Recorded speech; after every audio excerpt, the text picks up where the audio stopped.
Mesdames et messieurs, bonjour. Ravi de vous retrouver et bienvenue à cette nouvelle édition de notre programme Autour du monde concernant notre continent, l'Afrique. Mais avant de commencer cette édition, nous vous souhaitons toutes et tous une très joyeuse fête de la mer.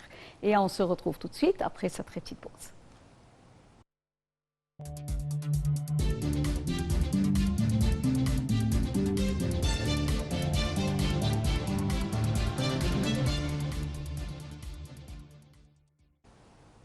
Et commençons la tournée de la presse qui a mentionné l'Afrique d'aujourd'hui avec la Croix qui titre « Au Congo, l'élection présidentielle prépare un climat délétère ». Au Congo, plus de 2,5 millions d'électeurs sur une population de 5 millions d'habitants sont appelés aux urnes. 7 candidats sont en lice, dont le chef de l'État, Denis Sassou Nguesso. Il a dirigé le coup de 1979 jusqu'aux élections pluralistes de 1992 qu'il a perdu. Revenu au pouvoir en 1997, à l'issue d'une violente guerre civile, il a été élu président en 2020, 2002, 2009 et 2016.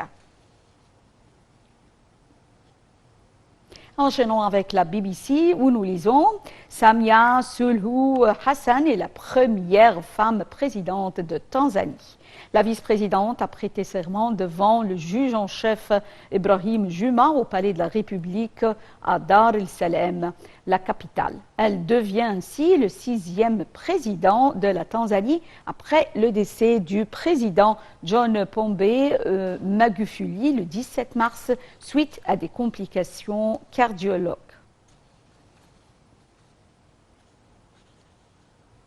Huffington Post, Emmanuel Macron a proposé jeudi que les pays riches transfèrent de 3 à 5% des vaccins contre le Covid-19 qu'ils ont en stock à l'Afrique, qui en manque cruellement. Macron a assuré qu'il fera cette proposition lors du G7 qui doit se tenir virtuellement. Elle n'aura aucun impact sur le rythme de la stratégie vaccinale dans les pays riches. Enchaînons avec Afrique 360 MA. Nigeria, le premier sport en eau profonde, sera opérationnel en 2023. Les travaux du premier port en eau profonde du Nigeria sont achevés à 48% et lancera ses opérations commerciales au premier trimestre 2023, a fait savoir vendredi le gouverneur de l'État de Lagos.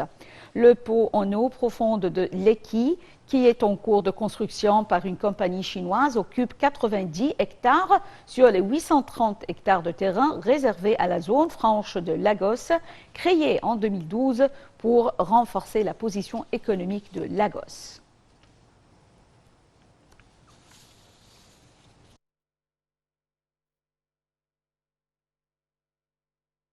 Le seuil des 4 millions d'infections au niveau coronavirus a été franchi lundi en Afrique, qui reste cependant la région la moins touchée dans le monde à ce jour. Dalia Karam nous donne plus de détails.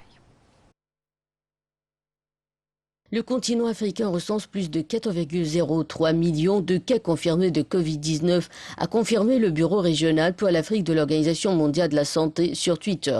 L'agence sanitaire de l'ONU a également indiqué que 107 625 décès en Afrique sont liés au nouveau coronavirus, tandis que 3,6 millions de patients se sont rétablis à travers le continent. L'Afrique du Sud reste le pays le plus touché du continent africain.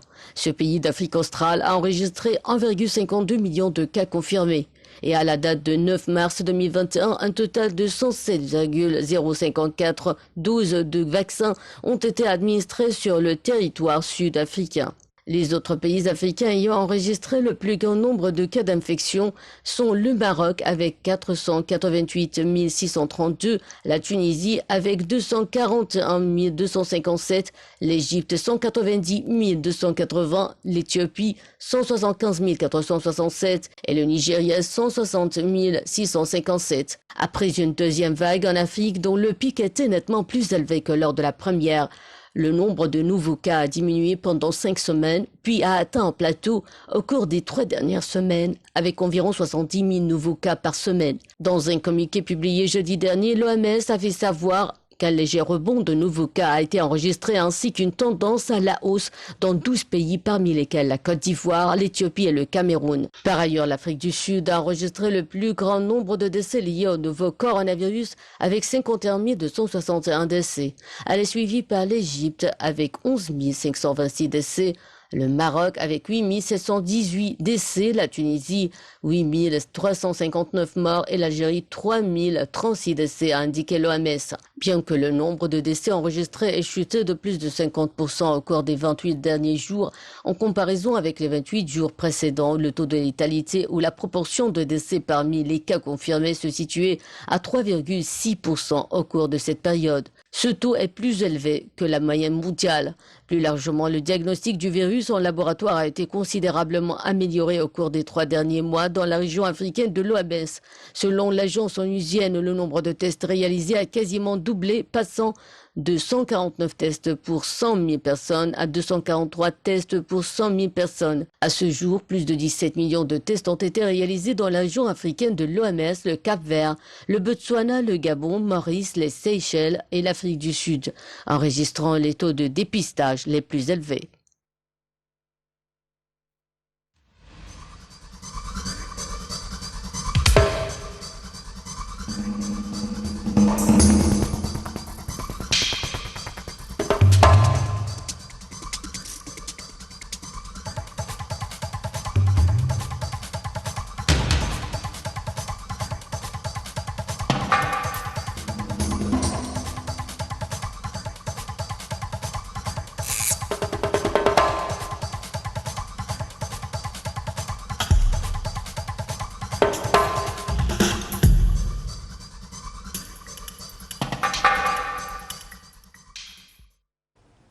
Au Mozambique, les enfants travaillent dans les mines d'or dès leur plus jeune âge, selon l'organisation non gouvernementale Human Rights Watch.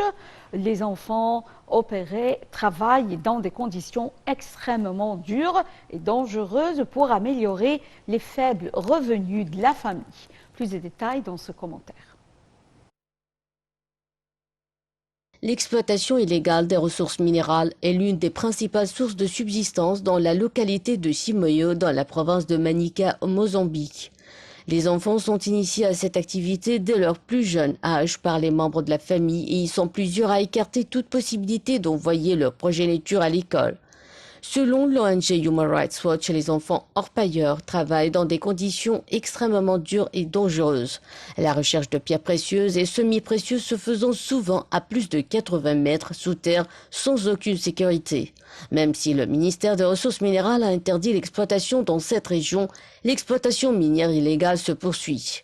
Les pierres semi-précieuses sont vendues à prix d'or sur ce marché ou échangées contre des produits de première nécessité.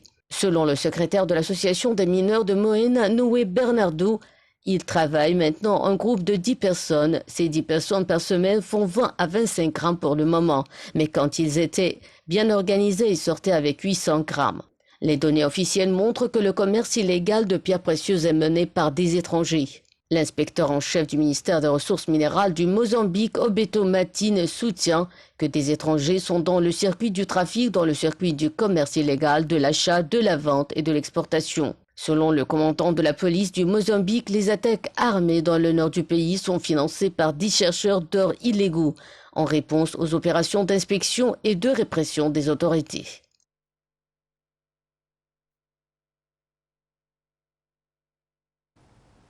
Changeons un peu de sujet avec la culture Zoulou.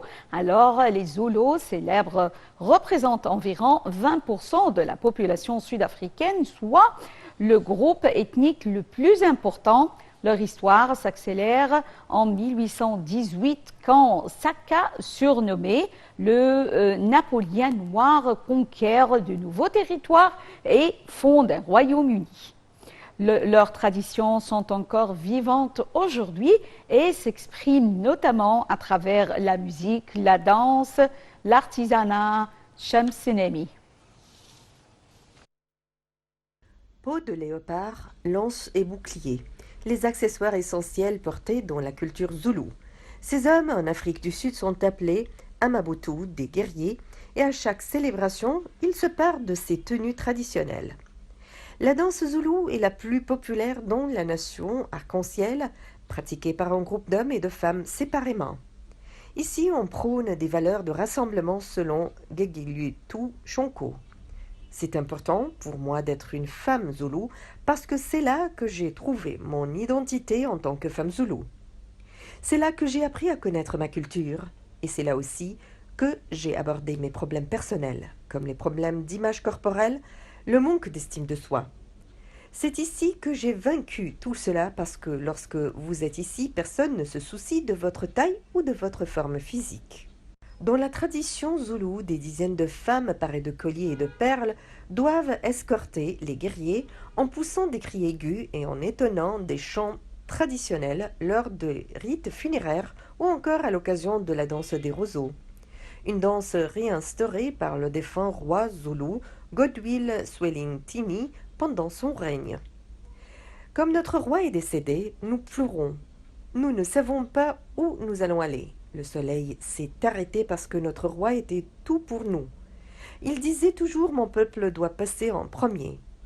Le roi Godwill Zwelithini occupait une grande place dans la culture zoulou. Décédé à 72 ans, sa dépouille a été enterrée dans la petite ville de Ngoma, dans le sud-est de la province de KwaZulu-Natal. Godwill Zwelithini est celui qui a rétabli dans les années 1980 l'Umalanga, la danse annuelle des roseaux. Chaque année en septembre, des dizaines de milliers de jeunes femmes se rendent à la résidence royale traditionnelle pour célébrer et danser devant le roi zoulou.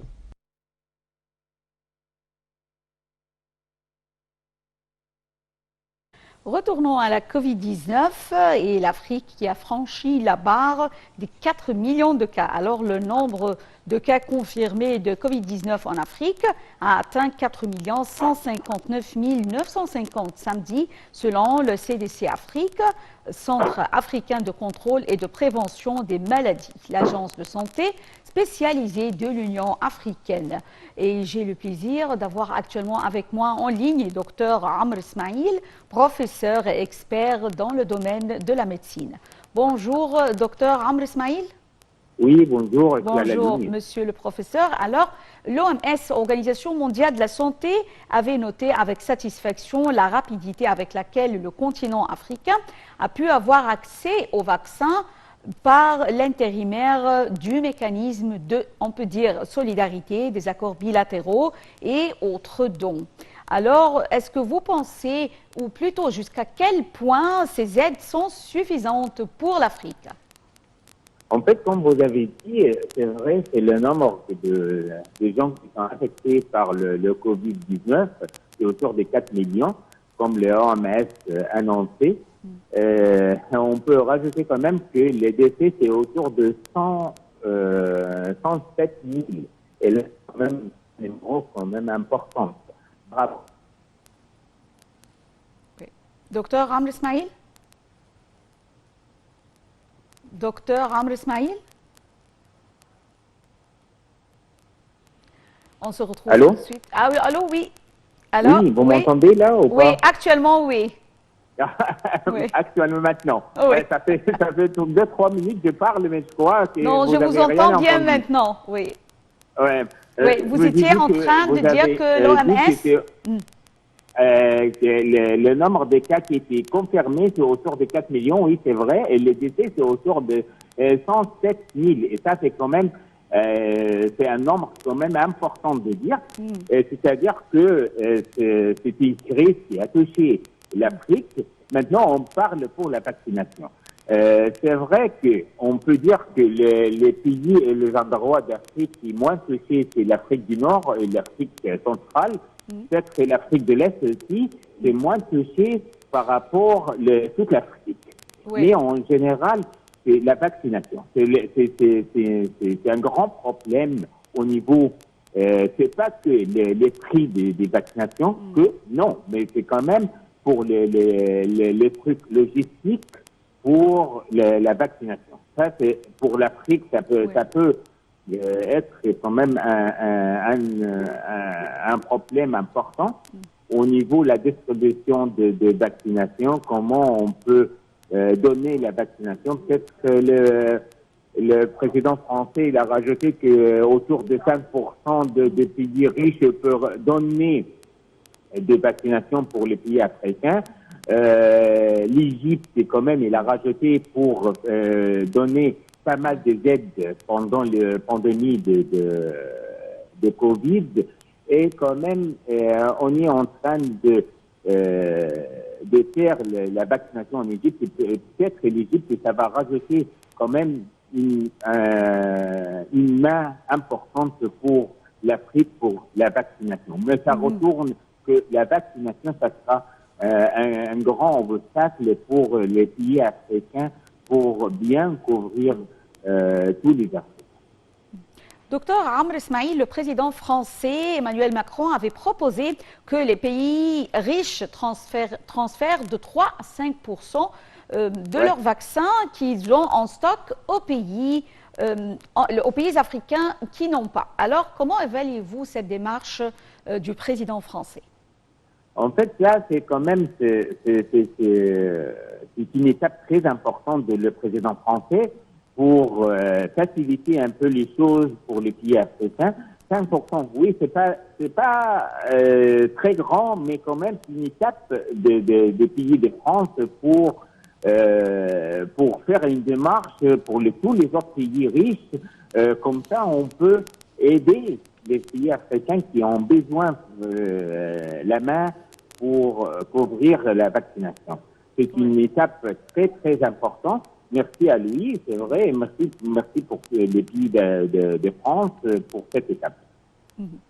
Docteur Amr Ismail, professeur et expert dans le domaine de la médecine, nous vous remercions infiniment pour ces explications. Mesdames et messieurs, nous arrivons à la fin de cette édition de notre programme Autour du monde. Merci pour votre fidélité à Nile TV et très joyeuse fête des mères et au revoir.